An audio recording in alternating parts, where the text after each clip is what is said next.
വികസിത് ഭാരത് സങ്കല്പയാത്ര തുടങ്ങിയപ്പോൾ പ്രധാനമന്ത്രി നരേന്ദ്രമോദി പറഞ്ഞത് സർക്കാരിന്റെ യാത്ര മാത്രമല്ല, ഇത് രാജ്യത്തിന്റെ യാത്രയാണെന്നാണ്. മോദിക്ക് ഗ്യാരണ്ടി എന്ന് പറഞ്ഞ ഓരോ യോജനകൾ അഥവാ പദ്ധതികൾ തുടങ്ങുമ്പോഴും എണ്ണമില്ലാത്ത വാഗ്ദാനങ്ങളും കൊട്ടിഘോഷിക്കലുകളും നടക്കുന്ന രാജ്യം. പക്ഷെ ഇപ്പോഴും ദാരിദ്ര്യരേഖയുടെ താഴെയുള്ളവരുടെ എണ്ണത്തിൽ ആശങ്കയില്ലാത്ത കാലത്തെത്തിയിട്ടില്ല. ലോകബാങ്കിന്റെ കണക്ക് പ്രകാരം 2024 129 മില്യൺ ജനങ്ങൾ ദാരിദ്ര്യത്തിലാണ് ഇന്ത്യയിൽ. ഹങ്കർ ഇൻഡെക്സ് എന്ന വിശപ്പിന്റെ പട്ടികയിൽ ഇന്ത്യയുടെ സ്ഥാനം സ്വാതന്ത്ര്യകാലത്തിന് ശേഷമുള്ള നവ ഇന്ത്യയിൽ നിന്ന് വലിയ രീതിയിൽ വ്യത്യാസപ്പെട്ടിട്ടില്ല. 127 രാജ്യങ്ങളുടെ പട്ടികയിൽ 105-ാം സ്ഥാനമാണ് ഇന്ത്യക്കുള്ളത്. 2023-ൽ 111-ാം സ്ഥാനവും 2022-ൽ 107-ാം സ്ഥാനവുമാണ് രാജ്യത്തിനുണ്ടായത്.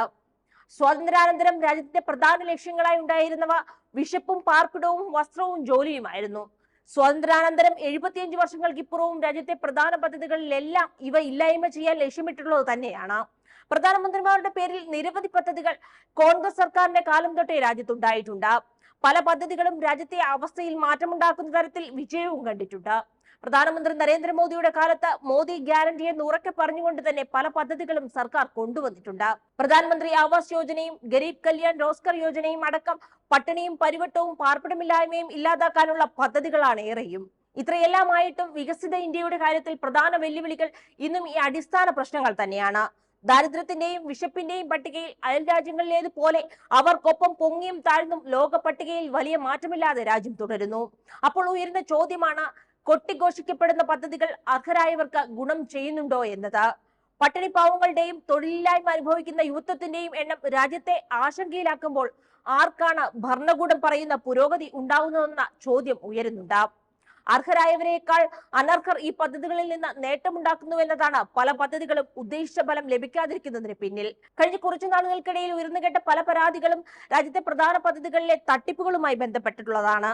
ഇന്നും അത്തരത്തിലൊന്ന് പ്രധാന വാർത്തകളിൽ ഒന്നായിരുന്നു.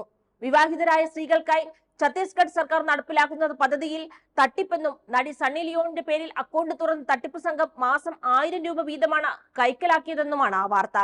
വിവാഹിതരായ സ്ത്രീകൾക്ക് പ്രതിമാസം 1000 രൂപ ലഭിക്കുന്ന പദ്ധതിയായ മഹ്താരി വന്ദൻ യോജനയിലാണ് തട്ടിപ്പ് നടന്നിരിക്കുന്നത്. BJP സർക്കാർ നടപ്പിലാക്കിയ ഈ പദ്ധതിയിലൂടെ നിരവധി സ്ത്രീകൾക്ക് ഒരു തുക ലഭിക്കുന്നതിന് ഇടയിലാണ് ഇത്തരത്തിൽ തുക നിക്ഷേപിച്ച അക്കൗണ്ടുകളിൽ ഒന്ന് സണ്ണി ലിയോണിന്റെ പേരിലാണെന്ന വിവരം പുറത്തുവരുന്നത്. തട്ടിപ്പ് നടത്തിയ ആളെയും ഇപ്പോൾ പിടികൂടിയിട്ടുണ്ട്. ഇത്തരത്തിൽ സംസ്ഥാന സർക്കാരുകളുടെയും കേന്ദ്ര സർക്കാരിന്റെയും പല വമ്പൻ പദ്ധതികളിലടക്കം അട്ടിമറി നടക്കുന്നതിന്റെ വാർത്തകൾ പുറത്ത് നേരത്തെയും വന്നിട്ടുണ്ട്. ആയുഷ്മാൻ ഭാരത്, പ്രധാനമന്ത്രി ജൻ ആരോഗ്യ യോജനയിൽ 3.42 ലക്ഷം വ്യാജ കേസുകളാണ് കണ്ടെത്തിയതെന്നാണ് പാർലമെന്റിൽ വെച്ച കണക്ക്. ഇതിൽ 56,000 ആവശ്യമില്ലാത്ത ശസ്ത്രക്രിയകളും ഉണ്ടായിരുന്നു അത്രേ. ഗുജറാത്തിലെ 4 ആശുപത്രികൾക്കെതിരെയാണ് പ്രധാനമന്ത്രി ജൻ ആരോഗ്യ യോജനയുമായി ബന്ധപ്പെട്ട ക്രമക്കേടിൽ കേസെടുക്കേണ്ടി വന്നത്.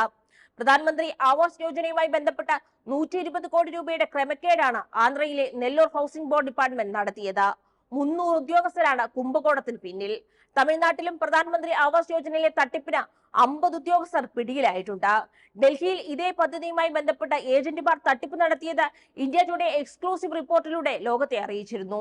എല്ലാവരിലേക്കും ഗ്യാസ് സിലിണ്ടർ എത്തിക്കാൻ തുടങ്ങിയ പ്രധാനമന്ത്രി ഉജ്ജ്വല യോജന പദ്ധതിയിലെ 4-ൽ ഒരാൾ എന്ന കണക്കിൽ ഒറ്റ സിലിണ്ടർ പോലും എടുക്കുന്നില്ലെന്നും അല്ലെങ്കിൽ ഒരു സിലിണ്ടർ റീഫിൽ മാത്രമാണ് എടുക്കുന്നതെന്നുമാണ് 2022-23 സാമ്പത്തിക വർഷത്തിലെ കണക്ക്.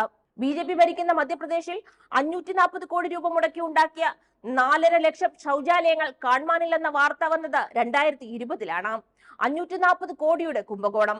പേപ്പറുകളിൽ ടോയ്ലറ്റ് നിർമ്മിച്ചുവെന്ന് കാണിച്ച സർക്കാരിന്റെ കയ്യിലുള്ള രേഖകളിൽ അയൽ വീടുകളിലെ ശുചിമുറി കാണിച്ച 540 കോടി തട്ടിച്ച് സുഖജീവിതം നയിച്ചവർക്ക് സർക്കാർ പദ്ധതി കൊണ്ട് ഗുണമുണ്ടായി. ഉത്തർപ്രദേശിലെ വാരണാസിയിലും ഇത്തരത്തിൽ കാണാതായ മൂത്രപ്പുരകളുണ്ട്. ഇത്തരത്തിൽ ബ്രാൻഡ് ചെയ്യപ്പെട്ട യോജനകൾ വഴി തട്ടിപ്പ് നടത്തുന്നവർക്ക് നേട്ടമുണ്ടാകുമ്പോൾ അടിസ്ഥാന വർഗം പടിക്ക് പുറത്തു നിൽക്കുകയാണ്. ഒരു സർക്കാർ തങ്ങളുടെ പദ്ധതികൾ ലോഞ്ച് ചെയ്ത് ബ്രാൻഡായി ആഘോഷിക്കുമ്പോൾ അതുമൂലം എത്ര ജീവിതങ്ങൾ മാറിയെന്നും എത്രത്തോളം കുറ്റമറ്റതായി ആ പദ്ധതി നടപ്പാക്കുന്നുവെന്നും വീക്ഷിക്കേണ്ടിയിരിക്കുന്നു. കേന്ദ്രം 1 രൂപ മുകളിൽ നിന്ന് താഴേക്ക് വിടുമ്പോൾ അതിൽ 20 പൈസ പോലും താഴേക്കിടയിൽ എത്തുന്നില്ലെന്ന മുൻ പ്രധാനമന്ത്രി രാജീവ് ഗാന്ധി പറഞ്ഞിടത്ത് നിന്ന് രാജ്യം എത്ര മാറിയിട്ടുണ്ടെന്നതാണ് ചോദ്യം. കൊട്ടിഘോഷിക്കപ്പെടുന്നതിനപ്പുറം എത്ര കുറ്റമറ്റതായി താഴേക്കിടയിലുള്ളവർക്ക് പദ്ധതി പ്രയോജനപ്പെട്ടു എന്നതും. രാഷ്ട്രീയമായി ബ്രാൻഡ് ചെയ്യപ്പെടുന്ന പല പദ്ധതികളും നേതാക്കളുടെ പേരിന് ഗുണം ചെയ്യുന്നതിനപ്പുറം അടിത്തട്ടിൽ എന്ത് മാറ്റമാണ് ഉണ്ടാക്കുന്നത്? നമ്മൾ തുടങ്ങിയ ഇടത്ത് തന്നെ ഇപ്പോഴും ഭക്ഷണം, വസ്ത്രം, പാർപ്പിടം, തൊഴിൽ എന്നിടത്ത് തന്നെ അടിസ്ഥാനമായി നിൽക്കുമ്പോൾ എത്ര പുരോഗമനമാണ് വായ്ത്താരിയായി മാത്രം മുഴങ്ങുന്നത്?